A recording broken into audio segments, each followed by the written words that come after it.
Shalom Bapak Ibu, selamat pagi. Kita bersyukur hari ini kita boleh menikmati berkat Tuhan, boleh diizinkan melakukan segala aktivitas sepanjang hari ini. Nah, sebelumnya kita akan merenungkan kebenaran firman Tuhan sesuai dengan bacaan kita, Bapak Ibu, di dalam 2 Raja-Raja pasal 23 ayat 36 sampai 37 yang berbunyi demikian. Yoyakim berumur 25 tahun pada waktu ia menjadi raja, dan 11 tahun lamanya ia memerintah di Yerusalem. Nama ibunya ialah Sebuda binti Pedaya dari rumah. Ia melakukan apa yang jahat di mata Tuhan, tepat seperti yang dilakukan oleh nenek moyangnya. Amin. Saudara, setelah Raja Salomo meninggal, maka kerajaan Israel terpecah menjadi dua, yaitu kerajaan Israel dinamakan kerajaan utara, dan yang kedua adalah kerajaan Yehuda dengan nama kerajaan yang ada di selatan.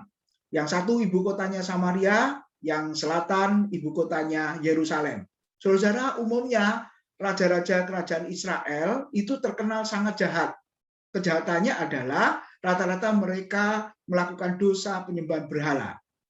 Dan raja-raja kerajaan Yehuda umumnya terkenal melakukan hal yang benar di mata Tuhan serta takut akan Tuhan. Tetapi dari ayat-ayat yang kita baca, saudara-saudara, ada seorang yang namanya Raja Yoyakim.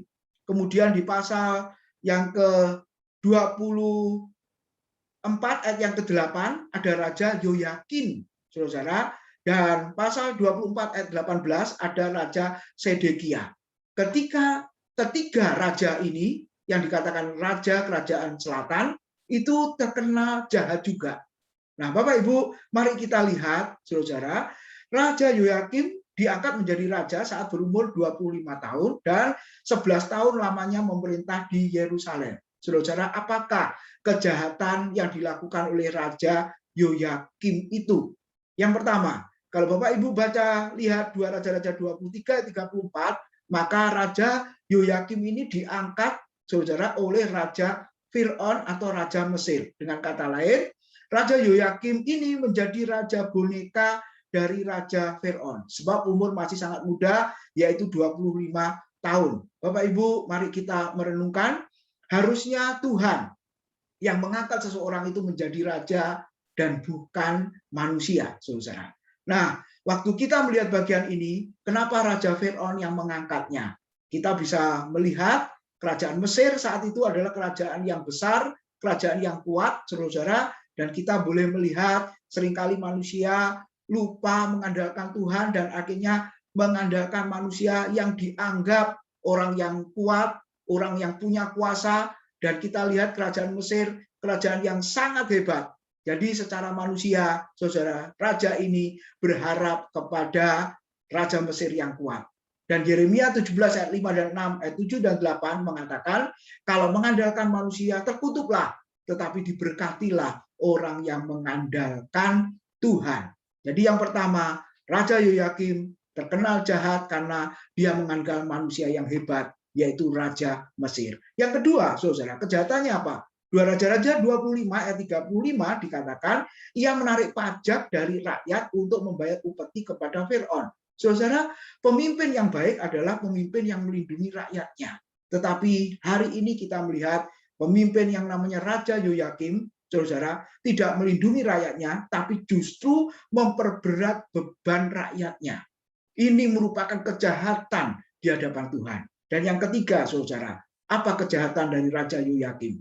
2 Raja-Raja 23 ayat 37 mengatakan, melakukan apa yang jahat di mata Tuhan tepat seperti yang dilakukan oleh nenek moyangnya. Apakah yang dilakukan nenek moyang dari raja-raja ini? Umumnya mereka semua hidup dalam penyembahan berhala. Saudara, dosa ini sangat fatal di hadapan Tuhan. Dosa ini sangat serius di hadapan Tuhan. Kenapa, saudara? Karena di dalam 10 hukum Taurat sudah diperintahkan di situ, jangan ada padamu Allah lain di hadapan Tuhan, dan jangan membuat patung berhala serta sujud menyembahnya. Keluaran 20 ayat 3 sampai dengan ayat yang ke-6. Bapak Ibu Saudara, dosa penyembahan berhala itu merupakan kejahatan yang sangat mengerikan di hadapan Tuhan karena hukumannya adalah kematian. Oleh sebab itu, Bapak Ibu, apakah yang menjadi berhala masa kini?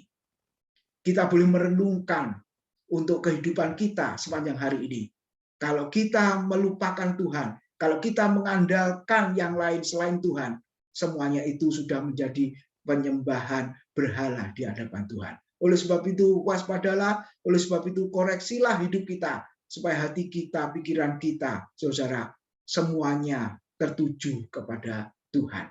Kiranya Tuhan memberkati kita sepanjang hari. Selamat pagi, selamat beraktivitas.